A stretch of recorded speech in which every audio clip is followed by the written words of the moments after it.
मैं चार मिसरे पेश करता हूँ कि जब जभी मुकाबिल में मेरे आप रहेंगे, जब जभी मुकाबिल में मेरे आप रहेंगे, ये मत समझना हम कभी चुपचाप रहेंगे। जब जभी मुकाबिल में मेरे आप रहेंगे, ये मत समझना हम कभी चुपचाप रहेंगे।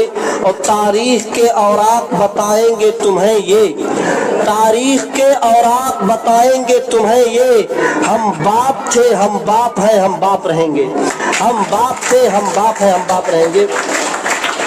ये एक्शन ड्रामा के बाद अदीबा खातून को दावत देता हूँ, उर्दू शायरी पेश करें। अदीबा खातून माई। ये नफरत बुरी है न पालो इसे, ये नफरत बुरी है न पालो इसे, दिलों में खली से निकालो इसे, दिलों में खली से निकालो इसे। न तेरा न मेरा न इसका न उसका, ये सबका वतन है बचा लो इसे। न तेरा न मेरा न इसका न उसका, ये सबका वतन है बचा लो इसे। दुश्मनी दिल की पुरानी चल रही है, जान से ईमान से लड़ते लड़ते जिंदगी गुजरी बेईमान से ईमान से।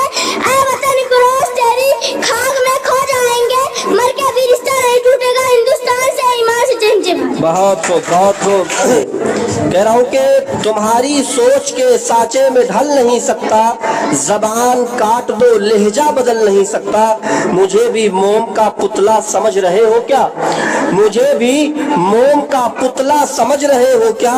तुम्हारी लौ से ये लोहा पिघल नहीं सकता, तुम्हारी लौ से ये लोहा पिघल नहीं सकता।